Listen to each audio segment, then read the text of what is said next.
Our guest has 57 years of experience working with psychophysical health, disease recovery. Today, he's here to share insights on the therapeutic use of dreams. Please welcome Dr. Lincoln Stoller. Thanks for joining us.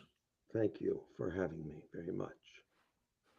I'm excited to talk about dreams because I was going to bed last night, 10:30 p.m., and my wife said, "Your daughter's talking." And I said, "She's talking?" She said, "Yeah, she's talking. Go check on her." So I walked into her bedroom and I said, "Are you okay?" She said, "I was having a dream." I said, "What was the dream?" She said, "I got punched in the face." And I said, "And then what?" She said, "I woke up to check the time." It was really interesting because I think all of us uh, either have dreams or want to have dreams. We have them and then we forget about them. And we try to find meaning and purpose, what's in them. And I think this would be a hot topic to explore today. Yes, I have quite a different view on dreams than most of what you'd read. And um, I try to contain it. So, what I say is that, or at least what I'm saying today, is that we have different ways of thinking. We have an intellectual way, we have an emotional way, and we have a symbolic way. We actually have, somatic way too. Our body kind of guides our thinking. Obviously, if your digestion or your arthritis or your psoriasis dominates your life, it will change the way you think and act and interact with people. Mhm. But I'm mostly focusing on the three ways of thinking because I think they're complementary. And I don't think people work them in complement very well. As a coach, most of what we both do is talk, and we try to make our talk meaningful, insightful, important. But, meaning is emotional largely. If it doesn't have feeling, it's just talk. And then there's the symbolism of things, which I think is the realm of dreaming. And I think that's why it's so elusive because nothing's labeled. The symbols come up sort of like a Salvador Dali painting, but there's no labels on them. And in Mhm. fact, the way you think often is to engage in conflicts and contrasts, similarities and explorations. And I think symbol exploration manifests, as it does in a dream, of a lot of conflicting symbols, none of which are labeled. Their import is largely emotional. Sometimes there is spoken words in dreams. It's funny because you can remember a dream where something is said, but you can't remember what was said. So Mhm. you often just remember the tone of the conversation, how you felt, what the characters presented. If there's a monster, it's a feeling monster. You feel it rather than think it. And so it's not the same way of thinking that analysis or emotion. And we have, I mean, I get uh, two steps back. I get into lineage. What's your upbringing? What's your family? What's your heritage? What's your culture? What's your country? And, as we mentioned a moment ago, what happened in your childhood? But I think it's useful, at least to me, to go back 10,000 years to talk about language and culture and how we developed. People think that talking and thinking is just as natural as can be, in Mhm. spite of the fact that we're the only things in the universe that seem to do either of those things, at least at our level. So how did it get to be that way? And then, so you get sociobiology and so forth. So I think that we're dominantly thinking intellectual beings because it worked. And it both solved problems and it fostered social cohesion, similarity of thought and action. And we're pretty bad at emotion. I mean, we emote, but we're kind of victims of it. And there's a lot of segregation into the emotional territory, the optimists and the pessimists and the exhibitionists and the so there's not a lot of mixing, and you get people of different emotional tones together. They have some sort of conflict, and like I said, I just don't think we're very good as a species at Mm. using emotion. I just don't think we are. We certainly don't use it to the extent we use thinking and words and logic and reason. And then there are dreams, like the what I'm saying, I think is a third way of thinking about things. The symbolic comparison. You don't even have labels to symbols because labels limit them. And Mm. there's a lot of cultures that say you shouldn't talk about dreams. A lot of indigenous cultures say you shouldn't shoehorn your dream into a storyline. Mm. And it's true. It's very hard to do it accurately. Mm.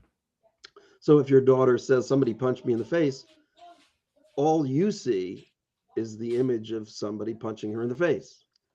But what she saw was clearly very different. It had Mm. emotion, it had circumstance, it had resonance, and it would probably take her a long time, even if it's possible, to convey Mm. to you all that she felt. Mm.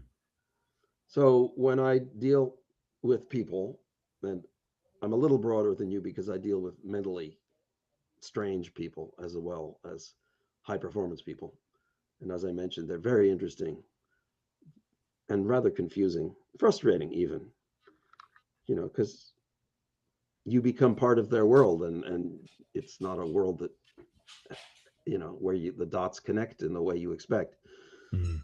So I try to get my clients to think broadly, and I'll ask them, what do you think? What do you see? What do you understand? And then I'll ask them, what do you feel? How have you felt? Um, what emotions come up? And then I'll ask them, if possible, I can't do this with everybody. I'll ask them, do you remember your dreams? And of course, most people don't for various reasons. Either they don't sleep enough or they're not. There's a certain skill in remembering your dreams. First of Mm. all, you have to want to. Mm. The simple technique for remembering your dreams is just to go to sleep and tell yourself, "Oh, I want to remember my dreams. I want to remember my dreams." You can just say it a few times and focus on it. And what I think is that although dreams are a way of thinking, you're not very good at it, and you're not very welcome in Mm. it because Mm. you're kind of like it's like trying to take your 4-year-old to a classical music concert. It's like just drag them along. Your thinking mind just doesn't get it, Mm. doesn't resonate, gets confused, gets frightened, gets bored. So I think one of the reasons you don't remember your dreams is your intellectual mind is not very good at symbolic encounter. Mm.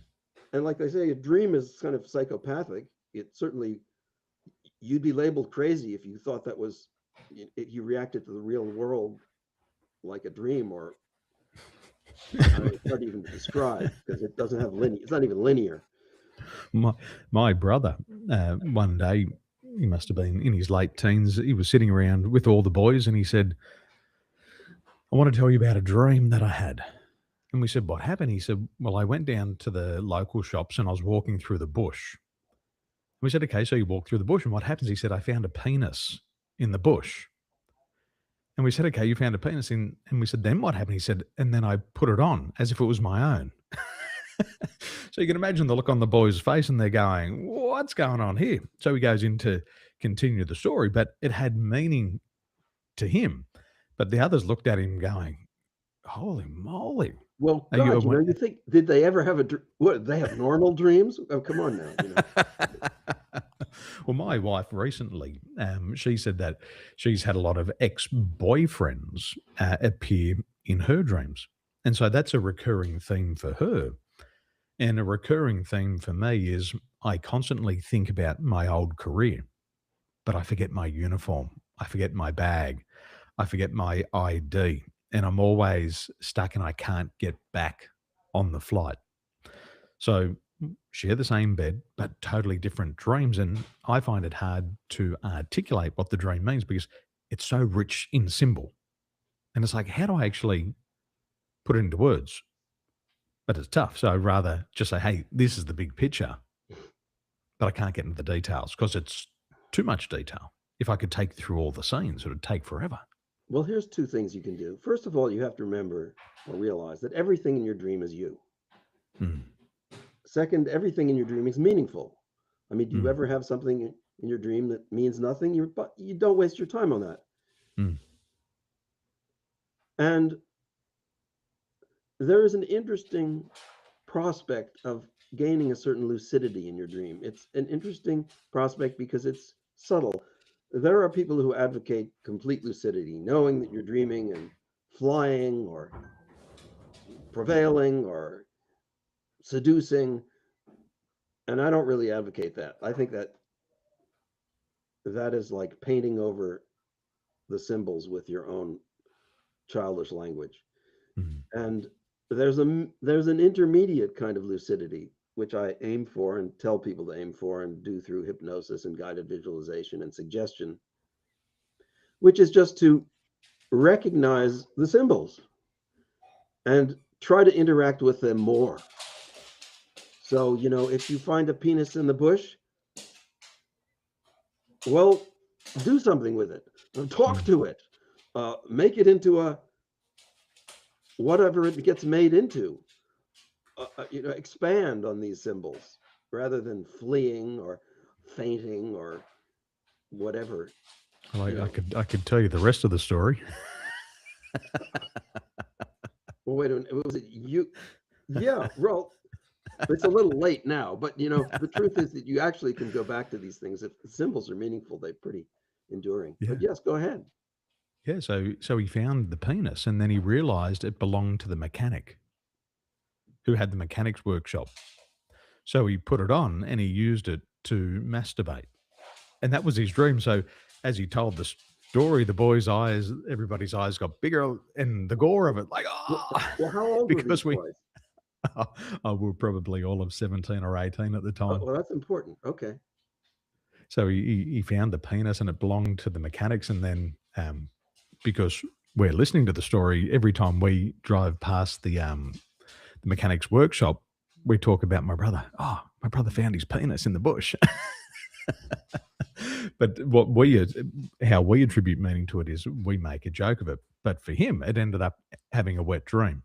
So whatever was happening in his mind was coming through in the body. Well, that's a fairly tame dream, frankly. I mean, it sounds odd, but it's not a nightmare. Mm, Um, it's not extraterrestrial. It's mm, really, familiar. These are elements that you see, think about, touch, encounter. Dreams.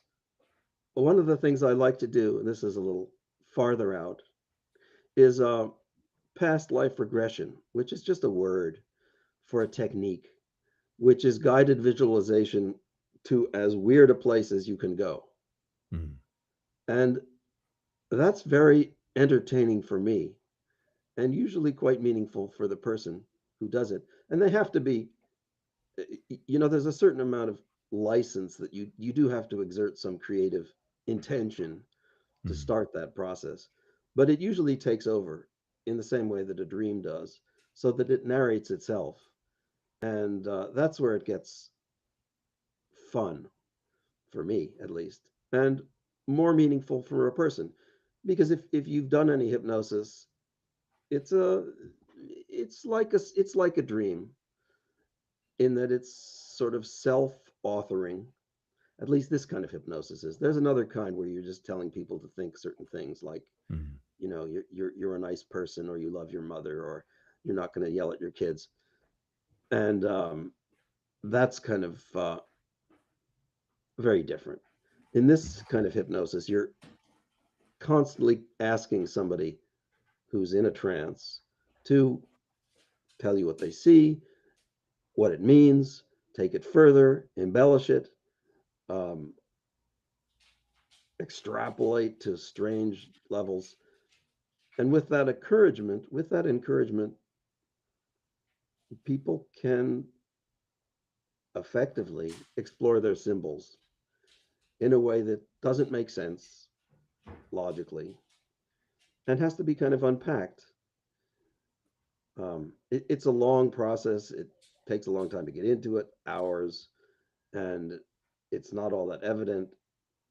And the process should be non judgmental. Obviously, you're not going to be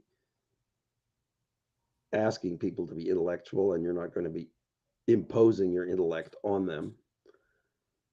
Um, it's I didn't. This is my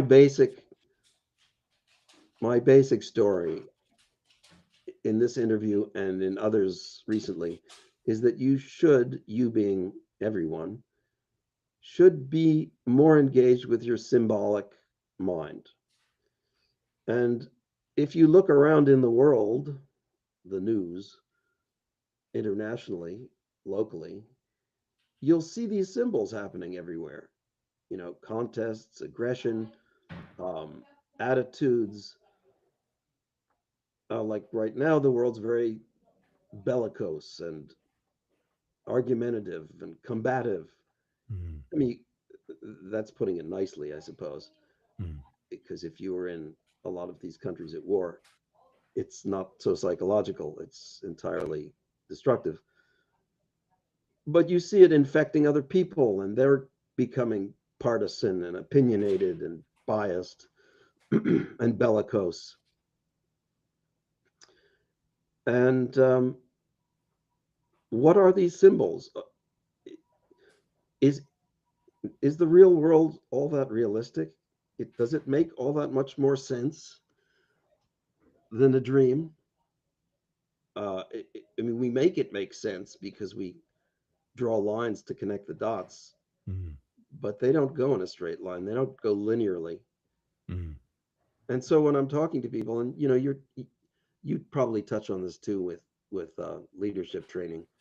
You know, you're trying to get ahead of the whole process, sort of like to corral whatever emotions are percolating into focus of you know alliance, allegiance, creativity, meaningfulness, and at the same time, all kinds of things are popping up, like self doubt, lack of self esteem, or deference to authority, or the opposite. And I guess what I work to do is like explore those things. Oh, if that comes up, like I mean, I don't know. If I was doing leadership training and somebody found his penis in the bush, I'm not sure I'd take that one. But I, because I have done these things and people have verged on getting raped in their imagination, and I don't want to go there mm, because part of my job as a hypnotherapist or even as a therapist is to protect people mm, from their worst nightmares. mm, So if you feel vulnerable and weak, I'm not going to let you go into a mind frame mm, that's oppressive and depressive and assaultive. I'll just say, uh, let's skip ahead. Let's go on to the next image. Uh, they have disappeared. Now you're in a forest. I'll do something like that. mm, But if somebody found their penis and I was trying to do something, and if that was not their issue, maybe, I mean, if it was their issue, I guess you'd have to go with it. If mm, they were, you know, they couldn't have sex, or they were some sex problem, I guess you'd have to go with that image. But if their problem is their abusive parents, and a lot of people have been or felt they have been abused by their parents at some point in their childhood, mm, then you might get back to something a little more empowering, or what, I don't know. It depends on people, mm, and you have to be careful about being too assertive and thinking or me thinking I know. mm, So I'll often tell people, and I believe it's wise, though maybe it doesn't make that much sense, that I want them to be confused. I want them to be open to all possibilities. I imagine yourself floating in a black space of empty darkness. That's a good place to be because it has no problems, no opportunities. What comes out of something neutral Mm, and endless? mm. I've been to that place before. Oh yeah, how'd you get there? I was living with my parents in their granny flat, and I was having a dream. And I knew I was dreaming. And in my imagination, I could see a French door. And the French door resembled, which was in my house. I was on the inside, and something else was beyond that. And in the dream, as I stood at the door, it said, if you go beyond this door, you'll never be able to come back. And what I took that to mean was that if I cross that threshold, I'll see something new, but I'll be holding on to it forever. So I had the courage to step past, and there was a gentleman waiting for me. And he introduced himself, and he was wearing kind of like a gentleman's hat, like kind of like a Federer style hat. And he said, I'm going to meet you in the middle of nowhere. And I thought, that's really bizarre. So in my mind, I went to the middle of nowhere, but it was in the middle of everything. There was expansion to the right, to the left, to the front, to the back. And all that was happening was kind of in that moment. And I was in the middle of nowhere. And the gentleman introduced himself at that stage and he said, my name is Bob. And I thought, okay, that's really interesting. It's Bob, and I've met him in the middle of nowhere, and now he's my guide. And so that must have been around about 2005, and it was a very vivid dream. And the thing that really stood out to me was his name, Bob, but also the hat that he wore. So that dream was there in my mind, and it was there for a long time. And then in 2016, one of my mentors said, you need to go and find a voice coach. You need to work on your voice. So I found an actor and he introduced me to a gentleman in San Diego. And he said, hey, let me introduce you to my friend Bob. And I looked at his Facebook and he was wearing the exact same hat as the Bob in my dream. And so I met Bob. And the moment that I met Bob, his name's Bob Korf, he became my voice coach, but a guide for me. And how I perceived him in that dream, the name and the hat is what I saw in reality. And it was like there was this time lag between when I had seen it, 2005, to when I met him, 2016. And he's definitely a person who's taken me to the middle of nowhere and met me where I was at and guided me, I guess, home in a certain sense. Very fascinating. So the nowhere was a combination of reality and a sense of I don't know, symbolic nowhere too. And where There's did a it could there's you a go scene back in the there? yeah. Could you go back there? Because maybe there's other see, this is what I would do if we were working well, I'd have more background. But I'd do Mhm, something like going back to the meeting of Bob and asking you to imagine going further and bringing in other people who might else appear and what might they say and what would you choose how would you choose to react to them? mm, So maybe there are other people either in that realm or other people you could conjure who will become important characters to you in the future or the past. I mean, it depends because the past is really just what you remember of it, and you mm, don't remember a lot. I mean, do mm, you remember what you ate for lunch last week? No. Um, but you might remember a meal you had with your parents 40 years ago, Mm, So memory is very funny, and it's not clear whether it's very accurate either. So, mm, you know, the first thought that comes to mind in your story, and I don't doubt you, but that comes to my mind is that, do you remember the fedora he was wearing in 2006? Because you saw it in 2019. And you would say, no, I remember seeing it in 2006. And I would say, yeah, sure you do. I mean, mm, I actually wouldn't say that to you, but it would run through mm, my mind because mm, I'm not sure mm, about how accurate, and it doesn't need to be accurate. It doesn't mm. matter. The fact It is, was a symbol. It was like, okay, it's the hat. And that would, and it was meaningful. It was a kind of a benchmark, mm, and it has given you a certain amount of conviction that mm, this was the right person. And it's like when you fall in love at first sight, or not first sight. How do you know what you're doing? mm, Well, you don't know. You're just going on symbols. Hopefully, you're interpreting them correctly, but probably not, mm, depending on how important they are and how mm, dramatic your reactions are. mm, Uh, And so, this is sort of the source of certain kinds of trauma. We mistake our symbols, and then we feel injured because a deep, meaningful symbol has been violated, or boundary has been crossed, or trust has been broken. And, maybe both you and I have decided, and this is typical for as you get older, to be more circumspect, to mm, be more guarded, careful. I mean, I just turned 70. So, I don't feel like I want to make any more of those adolescent mistakes. mm, I mean, I'm not even sure they were fun at the time, but they were sure adventurous.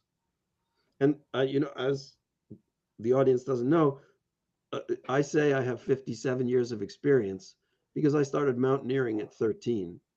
And that's when I started meeting some really freaky people. And I didn't consider myself a therapist, but I had to navigate in a consequential way mm, both the geographic and psychological terrain of some very, well, some of them were inspiring, but most of them were just outside the norm. mm. I mean, you'd have to be if you're going to be in the habit of putting your life on the line. Very much so. I You mean, were it's a good saying, thing, but you were saying about memory. My mum had sent me some photos recently of when I was traveling with my grandparents when I was younger. And I looked at the photo and it was like I couldn't process it. I know that's me. I know that's my mum. I know that's my brother, but I have no recollection at all. And I would travel around the country with them for either weeks or months on end. And you'd kind of think that there should be some things that you remember. And I said to my wife, I said, I must have been so bored. It must have been such a bland experience for me that I couldn't remember it. Or secondly, it could have been so traumatic that I blocked it out. And I seem to think it was probably the latter because my grandfather was a drinker. And so probably it wasn't all that nice of an experience. So I look yeah. at the photo and I go, I can see that's me. That's my grandfather. That's the caravan. I don't remember. And with all the therapeutic work that I've done, the regressions, not one memory has ever surfaced of those years. It was years of traveling around, not one memory. Fascinating because I can see the photos, but nothing computes. Well, an interesting project would be to review your timeline, write down the years of your life and to try to fill it in where you were. And if you could, even inaccurately, recall some memories of that time. Mm, So, and what would it look like if you tried to do that? Would be that where would the empty spaces be? I can remember eighth grade and ninth grade. Mostly school was my experience. So I remember biology in 10th grade, French in eighth grade. You know, this has been sort of the landmarks of my life. And then when I started climbing at age 13, there were new ones, new mm, landmarks.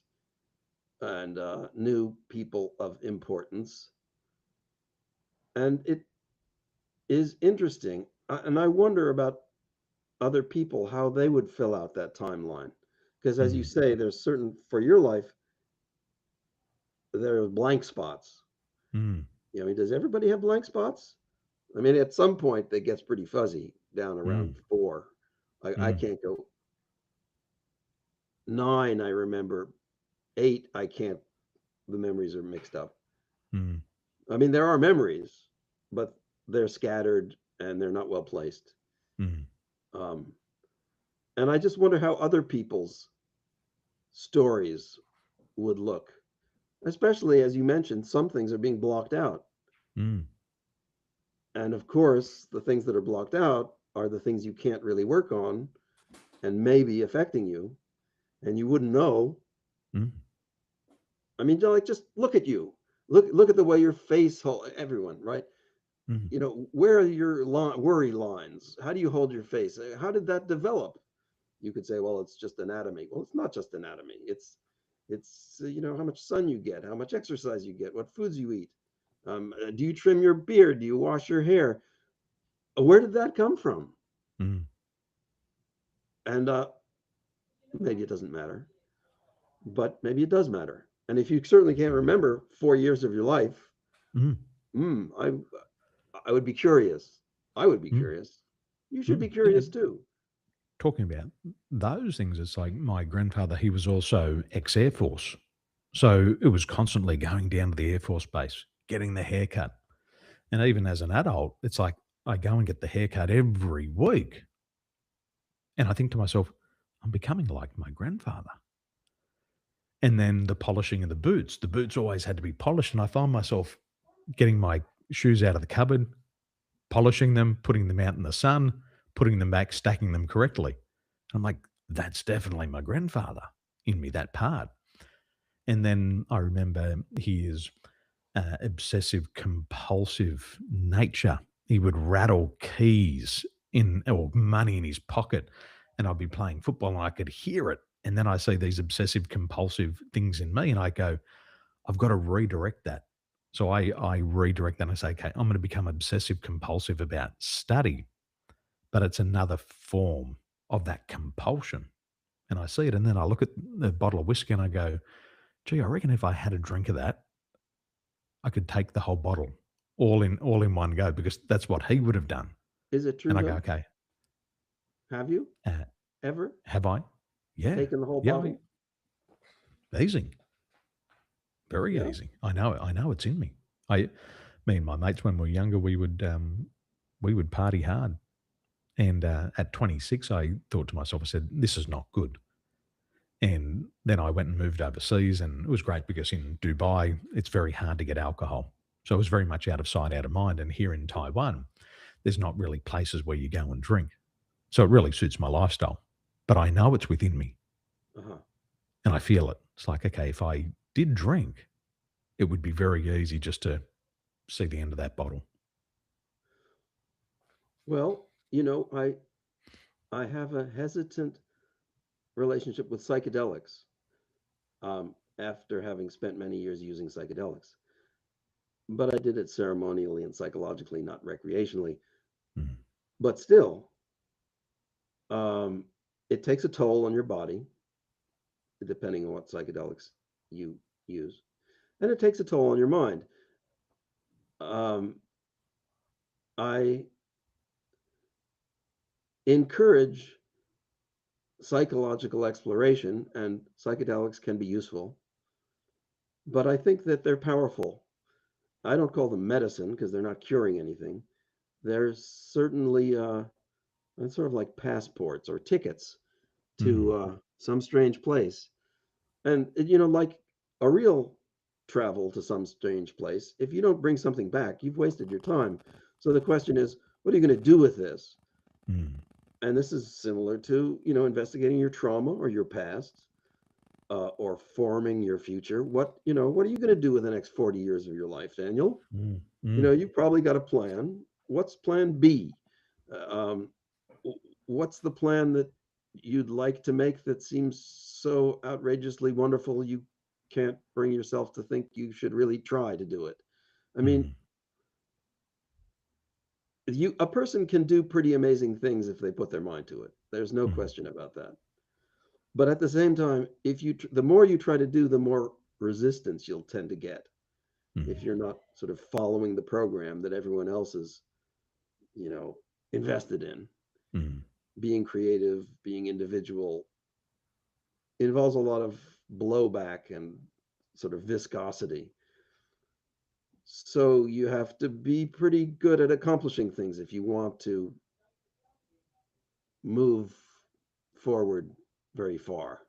mm, I mean, I think I'm like speaking to the what it's called the congregation here. You know that when you talk to high performing people, usually their issue is all the low performing people that hold them back or mm, the situations that don't facilitate their advance. And if you want to talk to, if there is such a thing, a middle performing person, you'd have to tell them to perform better. You're going to have to fail. You're going to have to deal with obstruction and resistance. You're going to have to be clever and genial and upbeat and against the flow of people who are the opposite. mm, And it's hard to give any guarantees. It does tend to work if you work at it hard enough. You do tend to make progress, but how much progress? I've not been able to get rich, but I have been able to do quite a few things I'm proud of.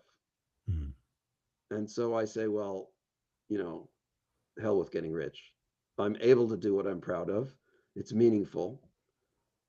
I focus on what I want, and I'd like better relationships. But it could be, and this is sort of the truth of everyone's, that we are who we are, and what we want may not be the best for us or the most consonant with who we are. So we kind of have to accept who we are. And I mm, accept myself as a sort of renegade. And if that means nobody understands me, I'd rather be a renegade than a conformist. mm, And I have to be okay with that, which mm, I'm not. mm, But that's my problem. So I mm, work at it. And I don't want to get misled, given that I only have like 20 years of life left. Again, I don't want to be misled again. mm, So what's the option? A lot of great people have not been satisfied. Amazing amount of great people have not been satisfied with their lives.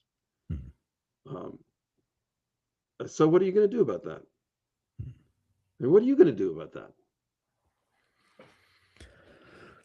One recent thing that I've learned about myself is that there's a reoccurring theme of loneliness.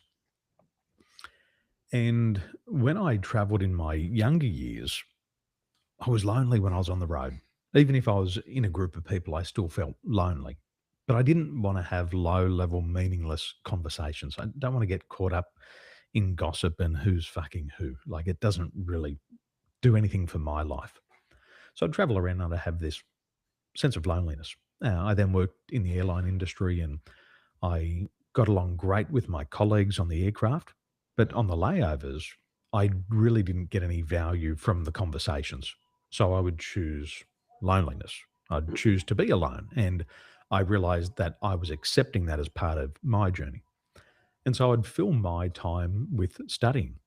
And what I found was that I wasn't caught up in the outer world of things. I was on an inner journey and I would learn and I'd consume knowledge and I'd apply it and I'd be growing and I could feel the inner growth taking place. The outer growth I knew would come later because when I was younger, I was an Australian champion athlete and it took me 10 years to get there. So I knew I Wait, had to do all the what work. were you? Tell me again. Australian champion wakeboarder. What's a wakeboarder? Wakeboarder. So it's kind of like a mix of surfing and snowboarding, but you do it Yeah, behind a that's boat. interesting. Okay. So ten years. And I knew the journey. I knew that you're going to have a win, you're going to have a fall, You're going to have a loss. You're going to hurt yourself. You're going to get back up. You're going to have to go through rehabilitation. You're going to have better competitors. Somebody else is going to come out next year who's better than you, and you've got to constantly up your game. And it was 10 years of two steps forward, one step back. And I thought to myself, this is what life is. You're not always going to have it your way. And my father, who was a farmer, would say, if you can just have one good year in seven, you'll be fine. But as a farmer, if you have two good years in seven, it can set you up for a lifetime. So I started to develop realistic expectations of myself. There was a lot of unrealistic ones, and that was fine because it pushed me. But also I realized how far my body could go before it broke. Hmm. And then I'd travel and I'd do the circuit and the competition, but I still felt lonely. And then even at this age, pre-pandemic, I used to travel a lot. I'd traveled to United States, United Kingdom, Australia, and I'd work away from my family for 2 or 3 months. And I thought, do I want to sacrifice my children for some money? And the answer was no. What's really important to me is being with my family because when I'm on the road, I'm suffering with this loneliness and I don't like it. Hmm. And I'm not prepared to make that sacrifice. So when COVID came around, it was like the world had answered my prayers. Daniel, you don't have to leave home. You can be with your children. You love dropping them off. You love picking them up. And the world's come to a point now where they accept Zoom and you can do everything via Zoom. And so then what I realized was if I want to pursue those bigger goals, those loftier goals, then I've got to accept the loneliness and being Right. away from them. Right. But I said, you know what? I don't want to feel that way and I don't want to sacrifice this joy. And so I look at those bigger, loftier goals and I say, maybe it's not right for me right now.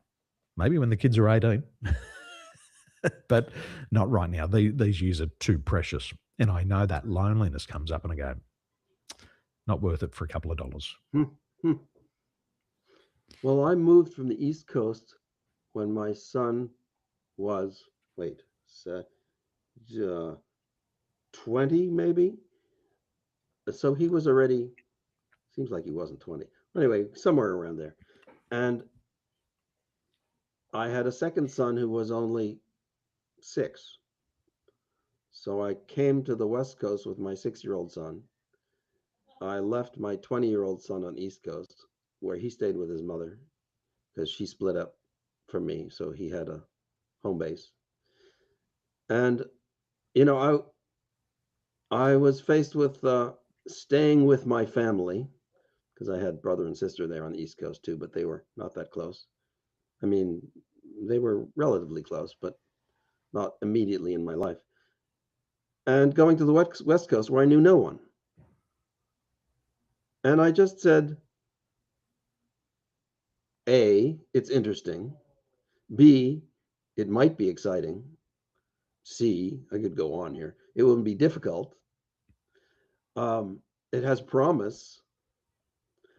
And in a sense, I'm not sure how accurate this is, but I kept thinking, I'm kind of an explorer for my family. If I make a beachhead in another Mm, country on another coast of the continent, they could come too if they wanted.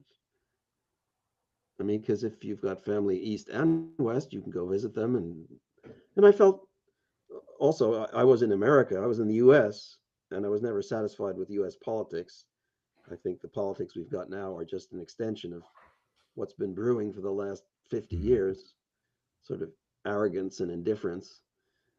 And Canada is where I'm living now, and I'm glad somewhat. I mean, it's Canada and Australia and the US and the UK, they're all sort of, you know, inbred cousins. mm, Um, but at least it's different. And I appreciate the culture. I've been around to lots of cultures. I couldn't live in Mongolia. I have been there. I really couldn't fit in very well in the Caribbean. I've been there too.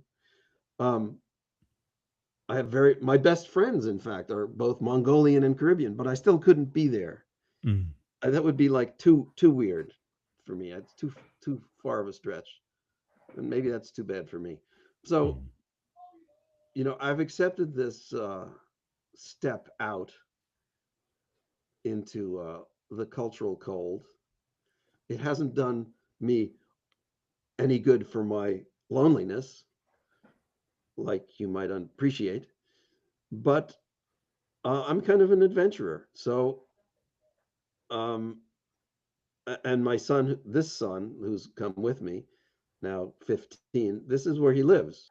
Mm. This is now his family and his friends and so forth. So who knows? You know, I'm not a good. I don't really support self-sacrifice, but I do support sacrifice for return. Mm. You know, I do expect some return. So here we're doing a podcast, and I'm always looking for new podcasts to appear on and host people on. And I encounter some of these podcasts that want fair amount of money. And I basically say, fuck you, unless you could prove the value, which nobody seems to be able to do. Well, they don't even Mm. try. They just talk themselves up. I don't see it. So there's always this question of what am I going to sacrifice and what am I going to get for it? And I'm glad we're talking. But I think, what we should do right here, right now, is talk to what are we offering people? I mean, at this point, they're like tuned out. You hear these two guys wittering about their lives. So what are we offering people? We should be offering them skills to be courageous, to make the important sacrifices, um, to well, one of the things I tell people is learn to fail Mm. because failure is the undeniable evidence of attempting something new. And Thomas Edison said, "I failed my way to success." I'm still waiting to do that, but I've had some successes, Mm. some You've got surprising to, ones, in fact. So we've got to learn to fail graciously. And in wakeboarding and in my sport, you had to learn to fall. And if you didn't learn to fall, that's when you got injured. But you also had to make the fall look really good, like you almost meant it. And so in wakeboarding, the reality was you're probably going to crash 100 times before you land that trick. And then you'll land it once, and that's going to give you a boost of energy. And you're like, you know what? I've had the wind knocked out of me. I've slapped my face on the water. I've had water go up my asshole and I've shit myself. And I want to do it again. And you say, you know what? It wasn't that bad. Once you have the win, all of those falls don't seem that bad. You're like, you know what? That was worth it. And so you go out there and you try the trick again and you get a little bit closer. You might stomp it after another 30 attempts, but it gives you a bit of wind back in the sails. And you get up and you go again. And all of a sudden, you get it out 1 out of 10, you get it 1 out of 5 times, 1 out of 2. And then you get it 1 out of 1. And you're doing it all the time. And once you get it all the time, you go, it's actually pretty fucking boring. This is boring. Like, I went through all of that to get here, and now I'm doing it all the time. It's just like brushing my teeth every morning. It's just now routine. So then you move on to the next one. But what you forget about is you've got this foundational level. Okay, I've learned to fail on this trick many times. I've learned how to fall graciously. I've learned how to make it look good. I've got these different elements in place. My approach, the way that I spin, the way that I pass my handle. And then everything after that gets a little bit easier. Instead of failing 100 times, you might fail 50 times. And then you try another trick and you might only fail 25 times. But those foundations start to layer through and you start to have trick after trick. And then you start to put your mind to it and you realize that, okay, I've got the physical things. The body's doing what it does automatically. But now you start to visualize it in your mind. And you might sit there and you might run this picture in your mind 100 times before you go out on the water. And then you realize that if I can do it in my mind, I've got a very good chance of doing it on the water.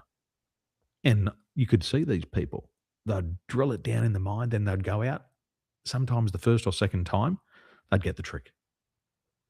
well, this reminds me of how I suggest people approach life, which is to imagine what you want to accomplish Mm. and to imagine it repetitively, in as much detail as you can, in as much consequence and meaning as you can. I do think it's fair to say that nothing happens until you've imagined it first, mm, except by accident. mm, And what really do you want to accomplish in your life? And have you really? I think most people would stop and say that it's unreasonable, or they'll review all the obstacles to achieving it, either the external ones or the internal ones. I'm not good enough, or I'm not smart enough, or I'm not rich enough, or the opportunity isn't here, or I don't have a degree, or one thing or another. But I think you have to get past that. And you get to a point where you have to ask, is it really that interesting? Like mm, if you wanted to have a glamorous mate, imagine what that would be like. Oh, there would be the sex. And then what? The dishes and the endless driving around. And at some point you get to the point where you say, like, this is boring. Is this really mm, what I want? mm, If you didn't think about it, you might continue to lust after, sex, money, drugs, rock and roll, any of this, what effectively becomes boring after a while. mm, mm. And if you don't imagine it, you know, as one of my mentors said, I climbed the ladder and I got to the top and it wasn't my ladder and I didn't want to be here. Just leaning So, against the wrong wall. so try to imagine this stuff. And then when you'll find yourself in a position of not knowing, which I say is great. If Mm, you don't know, then there's all kinds of things to learn mm, about. Um, and to explore the resistance. I don't know. It gets hard. Everybody's slightly different, but I would tell this to people. What is it that you're really trying to do? What's the meaning? Or you could say symbols. And can you dream about it? If dreaming is another way of thinking and symbols are important, what are the symbols that you're playing with? Are they mm, really, you, do you want to be a victor? Do you want to be a winner? What do you want to be and why? mm, Is it going to get you friends? Is it going to make you happy? Do you even want to be happy? mm, I don't know. I'm not sure I want to be happy. I kind of feel like I want to be content, which is a mm, little different. mm. I would like to have what you mentioned, less loneliness,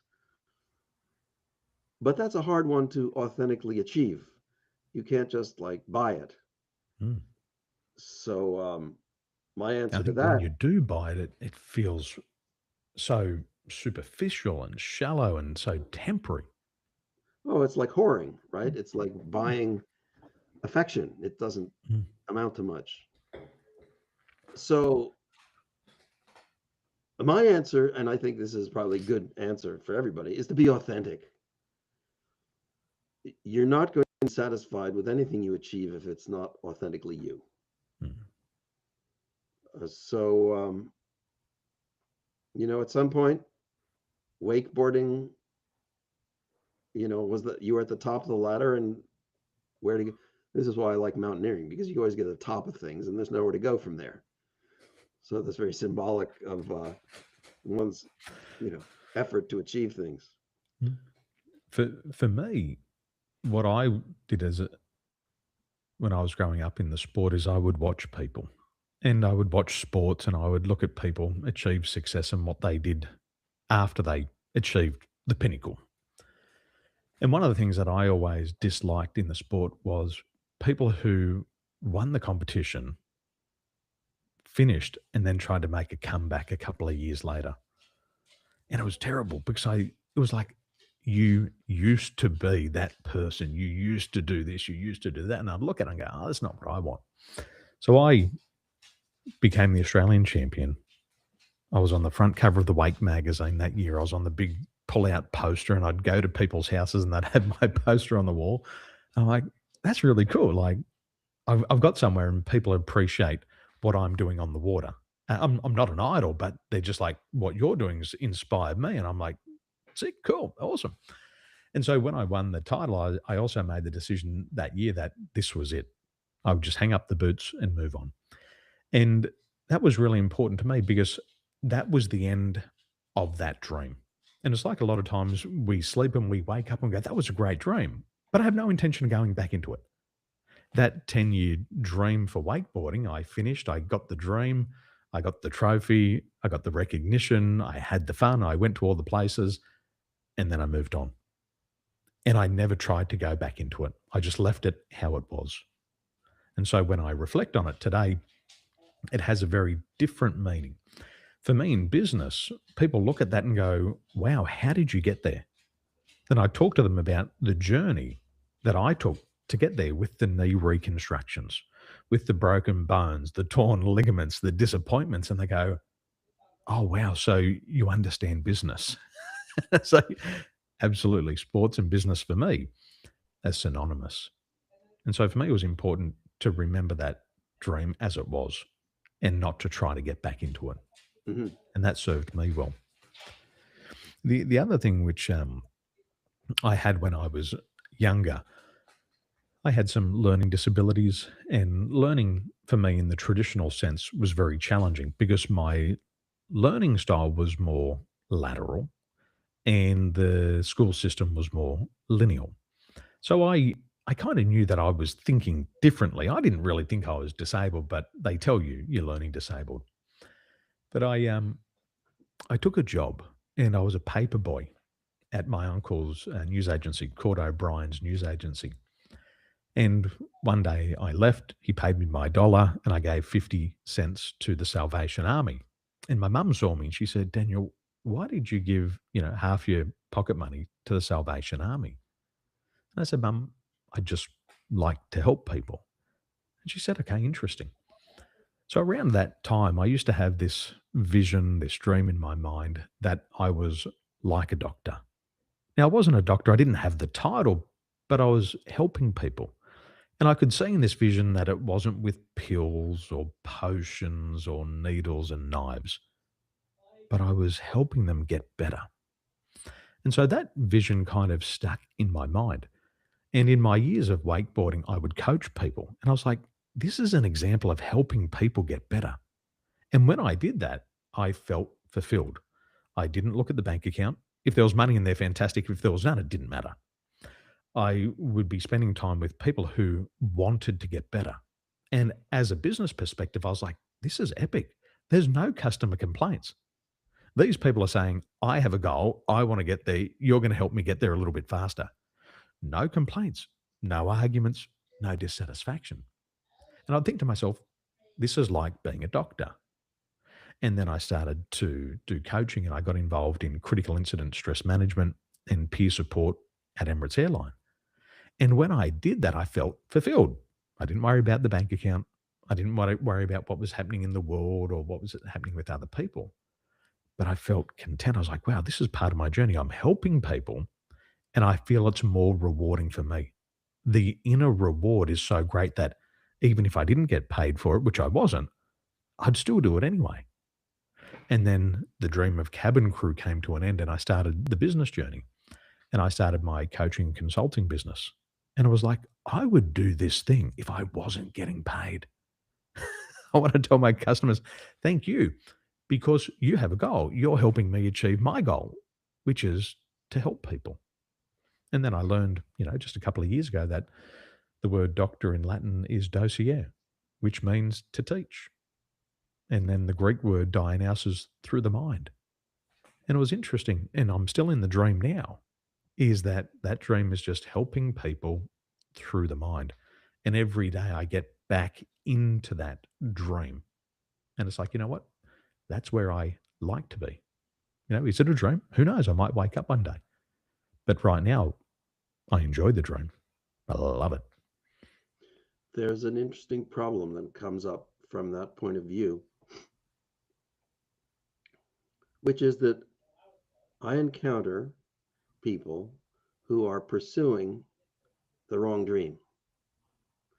And so it puts me in a funny position. Do I help them? Because I don't know what is the right dream. Mm. do I help them achieve the right dream, or do I help them realize it's the wrong dream? And I think the truth is that there's always a bit of both. Um, nobody's actually entirely sure what they're doing, and no one's entirely satisfied by any one thing. So I'm often the sort of devil's advocate for the Mm. alternative. So yeah, you know, time management, uh, mm, collect your resources, distinguish your allies from your enemies.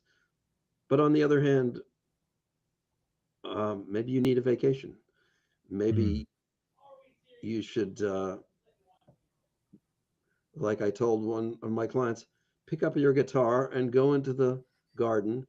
And your homework is to play the guitar for 10 minutes every day, even though it has nothing to do with any of your goals. Mm. Um, you know, Sometimes people's obstacles are what they're not focusing on. They're not creative enough. They're not exuberant enough. They're not, I'm not saying you should be creative or exuberant, although those are pretty good things. But how do you know how to help people? It's not as simple as an allopathic doctor where somebody comes to you with hemorrhoids or an ingrown toenail or a sore throat. Mm. The interesting thing about psychology and life, perhaps, is that it's ambiguous Mm. and it is multi-layered and multifaceted. And it's another thing that I tell people is that who you are is not who you think you've made yourself to be. It has a lot to do with who brought you up, Mm. what your lineage is, um, your culture, your background, your nation, your all kinds of things, your race, your gender. And in some regards, although I think it's kind of funny, the current enthusiasm about cross gender or transgender or amorphous gender reminds me of the limitations of being in any one gender. Mm. And I don't mean physically gender, I mean socially gender. So the attitude of being, I mean, what would it be like to be a woman? I mean, I don't know, and I probably never will, and I probably shouldn't worry about it. Um, or anything, Asian, black, Hispanic. I don't know. I, Mm. I'm not even aware of my background, which is like Northern European, Jewish, white, intellectual, but I'm sure it's there Mm. epigenetically or genetically or culturally. I don't know. So there's a certain wisdom in exploring that. Or, I mean, both you and I probably have enjoyed exploring other cultures. Like I said, have my closest friends have not been from my culture. Mm. Um, and I have a certain antipathy. I mean, that we see that again, there's the current sort of disrespect to old white men, Mm. or at least I encounter that. And what do you do with that? I appreciate there's some validity to it, but I'm not going to carry it. I'm not going to play Mm. that role. I mean, Mm. whenever I encounter somebody who lays that on me, I dismiss them right away. Um, Mm. Yet I can see where it came from, and I love the Priscilla, Queen of the Desert movie, which has got Terrence Stamp, a macho guy playing a woman. I think that the reversal of roles is wonderful, and I enjoy seeing that everywhere, and I don't see it enough. Canada is actually a very segregated country, Mm. integrated in that everyone's here, segregated in that no one talks to each other. So I Mm. never see the Pakistanis. There are people here who never learned English, and I never Mm. encounter them because they stay in their Mm. own community. Mm. So, do you call that integrated or segregated? I don't know. But nobody's complaining. Well, at least I don't hear them complaining, Mm. except if they're street people, and there are a lot of those. But to get back to the topic, what do you want yourself to be? Or maybe more fundamentally, who are you? Mm. Um, so you have this legacy of having been a sports athlete, and I guess I do too, to an extent. And one of my projects now is to interview and eventually write a book about why people do these extreme sports. And I would, wakeboarding is an extreme sport if you're going to take it to that level. Mm, Um, and so is cricket mm, or darts, I suppose. You don't have to be. I'm interviewing base jumpers. These are people who like to jump off buildings and have their parachute deploy in the 3 seconds before they hit the ground. So, why do you do that's this? wild. And you know what it turns out so far with base jumpers, what they're really doing is getting community. They like to be the experience of jumping off a bridge only lasts like 10 seconds. Mm. But having a All that community work. that you sit around the campfire for 10 hours. That's what they're Mm, doing it for. mm, They want the sort of the battle camaraderie that mm, comes with risking your life and surviving, mm. which is interesting. That's not why you did wakeboarding. It wasn't why I did mountaineering, but it's why they do base jumping to have a Wake community. wakeboarding. People think, "Oh, gee, you're such a good wakeboarder. All the girls will come out on the boat with the bikinis." Never. It was just a penis party. It was all the boys together on the boat, and the girls wouldn't come out. They're like, "I'm not interested in sitting on a boat with 5 guys talking about sports the whole time. We're not Right. interested." So you don't do it for the girls, and you don't do it for the money, because for most people, there's nothing in it. Uh, but the ones who do it, it's that they really, for me, I loved the sport. I loved the rush from it. Um, Community wasn't that important for me, but for other people, it was really important. It was really important. But for me, it opened up doors. And the door that it opened up for me was the coaching component. And I had that door open when I was about 16. A guy said, "You're a really good wakeboarder, but you're a better coach." And I took that like a little bit offensive. I was like, "I want to be known for a good rider, not a good coach." I'm like, "Oh, I don't know how I feel about that."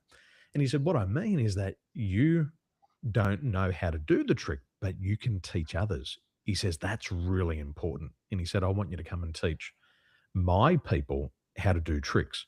So I was getting paid at a young age, really good money to coach. And so for me, I was like, "Okay, oh, now I get it. I don't have to do the thing to be able to teach others." And that was, I think, the beauty of how my mind worked. I could break things down from a concept into a process. And a concept was, I want to do this trick, and it's called an air railing. It's a concept, but I could see the 3 or 5 steps that you'd take to be able to achieve that. And then I could communicate it in a way that people could receive it, go out on the water, and do it within a couple of attempts.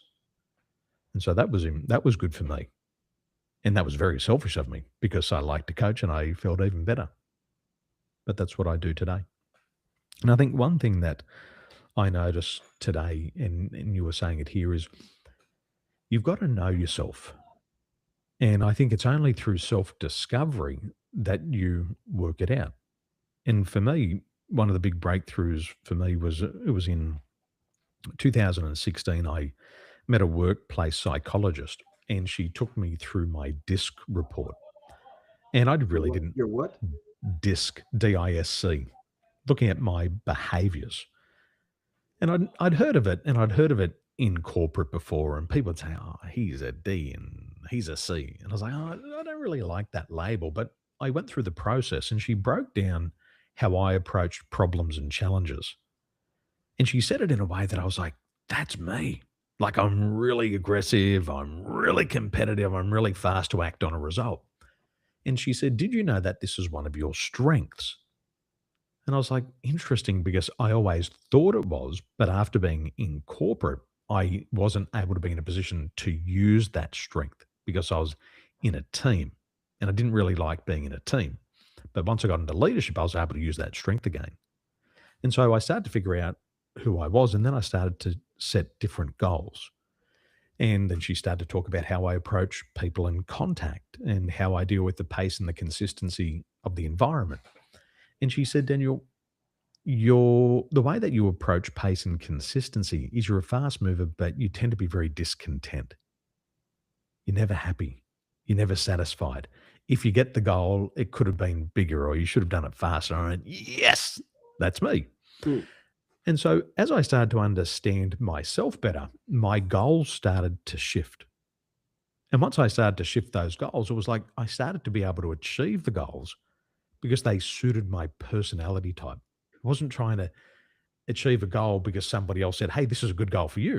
I was like, "No, Mhm. this is a good goal for me because this is what's important to me." I learned about my motivators. I learned about how I interacted with money and knowledge and power. And once I figured that out, I seemed to set fewer goals, but they had a lot more meaning to them. Wasn't so caught up in the short term losses because the bigger picture was there. Okay, this is what I'm working towards.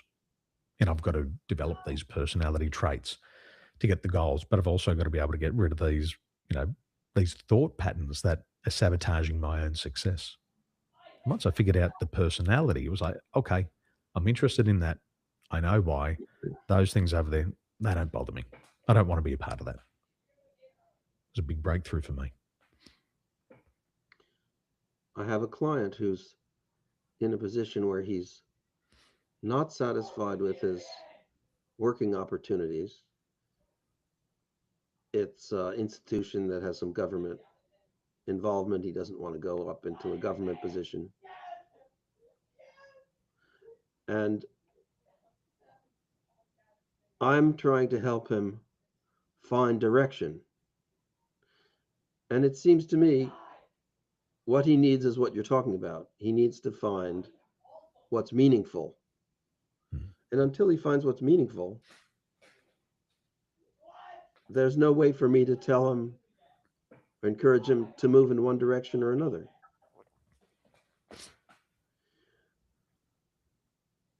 So it puts me in a funny position. I got my son screaming in the background. As soon as I stop talking, I'm going to turn off my mic and yell at him. Um, but that's an interesting contrast. I've got a 15-year-old son, and his meaning is social. He goes to school, but mostly for the social element. And he spends, as a lot of kids do, and have for at least a decade or more, spend a lot of time online. mm, And they've developed their social relationships online. Doesn't need to be proximate. They don't need to hang out.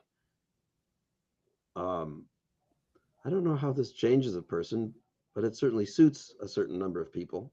mm, And so for him, I encourage doing what is meaningful to him. I don't really understand it, but I mean, I can appreciate companionship. It's what you and I both want. mm, I'm not sure I'd be satisfied with remote companionship, but all right, it's sort of one of a variety. And the client I have is also looking for something meaningful, but you found helping people as a mode that was meaningful. We work from what we know. mm, Um, some people might find just socializing. They be good marketers. Others might be good educators. Others might be good leaders, or they might be good warriors. I don't really know about warriors. Although that's interesting because a lot of the mountaineering sort of encompassed a warrior mentality. So a lot of people I got along with were past warriors.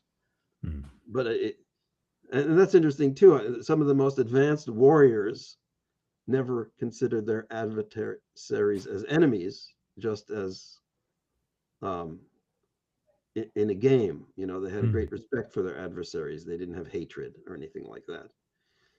Uh, and because what they did is so meaningful, they could risk their lives doing it mm. and support their colleagues. And essentially, being a warrior was not being uh, a hair shirt lunatic. It was being a committed. I don't know what it is. So maybe a warrior is just a thing. Mm, Not all that not all that different from an athlete in a sense. Your objective is personal, not mm. You, you were antagonistic. You were saying before that sometimes it's like when you're working with somebody, am I the one who tells them that this is the wrong dream or the wrong goal? I had a young guy and he was in real estate, and his boss sent him to me and said, "Look, you've got to go figure out what you want. You've got to figure out your goals." The leader said, "I can't be the one to tell you." So he came and started his coaching, and the purpose was for business coaching so he could improve his career. And as we were coaching, I said, "How is it that you've got all this opportunity, but you have no drive to do this job? It seems to be a conflict for you. It's like there's a conflict within you. There's a conflict with the role. There's a conflict with the environment." And so we went through our coaching sessions, and I said, "What do you like to do more than anything else?" And we'd built that trust by that stage. And he said, "Daniel, I like to hurt people." I said, "Okay, good. And what's an example of that?" He said, "I'm very good at fighting and I'm very good at hurting people." He's like, "This is my God given talent to hurt people." And I said, "Can you use that talent in real estate?" He laughed at me. He said, "No, I can't use that." And I said, "Well, real estate's not going to be right for you. If you're very good at hurting people, it's not good for you physically if you can't hurt them." I said, "Well, what's an example of hurting somebody?" He said, "Well, I'd never do it to break the law." I said, "Okay, so rules are important." He said, "Absolutely. Rules are really important." I said, "Have you ever thought about joining the police force?" And he said, "Yes." And he lit up straight away. And I said, "Why didn't you join?" He said, "I applied for the federal police, but I had a tattoo." And I said, "Well, can you get the tattoo removed?" He said, "I'm trying, but it's not coming off yet." So he's gone through his laser. And I said, "Okay, so if you can't get into the police force, what else could you do?" And he started to think about it and he said, "Well, I could work in the prison system." And I said, "And how would that work?" He said, "Well, there's a set of rules that have to be followed. But if the prisoners get out of alignment, you're allowed to use physical force." And I said, "Would that suit you?" He said, "That would be fucking awesome." And I said, "Well, what are you doing in real estate? Be straight with yourself, first of all, and say, this is not right for you. And then say to the boss, hey, thanks for this. The coaching is not going to help me in this job, but it's going to help me move on to the next thing." So he went and said to the boss, "Thank you for the coaching. You've helped me make the right decision. And it's not to be here. I've got to pursue this goal." 3 months later, he had a job and he got approved to work in the prison, and he's been happy ever since. And see, for him, he had to figure out what he was good at, what he liked, and what he didn't like, That's and a then make the strange story, decision. you know. This is yours is a strange story, but it Mm, makes a lot of sense, mm, right? yeah, really good. I've got some family members who are military, and you can see it in them. They just don't fit a 9 to 5, but they're very good soldiers. And I Wow. look at them like, I want you to protect me. I want you out there. And if you have to do something bad, I'll take some of the karma for you. I'll give you a blessing to get rid of that karma. But they're just suited for that particular role. You can see it in them. And for this guy, that was the right thing for him. Interesting. And you want that. It's like you can't have a peacemaker out on the battlefield. You got to have somebody who's willing to risk their life and who's a bigger bad of a son of a bitch than the other. If we want it, if we want protection, All right, I where want do we good go from fighters on the here? battlefield. Yeah, well, where do we go from here? I, I mean, let's wrap it up in terms of what we give people. Um, Tell us about the books. Where can they? Where can we learn about your two new books that are coming out? well, the books haven't been published yet, so they're not available on the publishers' websites like Amazon, but they're available cheaply. I mean, I'm not sure when is this going to come out. When is this? We're live right now. Oh, okay. Well, for the rest of the month of January, which is roughly 2+ weeks, there's a Mm. Kickstarter campaign which you can find by typing in my name, Lincoln Stoller, and those two books on dreams. One is a kind of manual of dream work, and the other's a more analysis of how you think in dreams.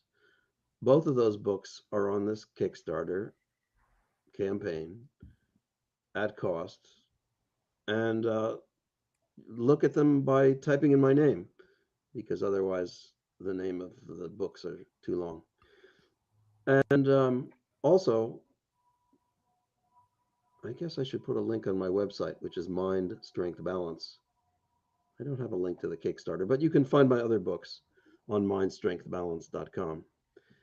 And Oh, there's there the are cat. the cat. Yeah. Or the Oh, keeper of God. all the secrets. Well, what we'll do is we will put the links in the show notes below. That's what Dr. I'll do. I'll Lincoln, give you the link. thank you so much for joining us and sharing your wisdom. Greatly appreciated. Taiwan. Okay, I'll have to think now. Well, I hope everything goes well for Taiwan. It's a little bit of a hot spot these days. So Very hot. yeah, Very hot. good luck Thanks on for that. joining us. Ladies and Yeah, you're gentlemen, check the welcome. show notes below for links and we'll talk to you soon. Dr. Lincoln, Okay, thank you thanks, so much. Daniel. Yeah, take care.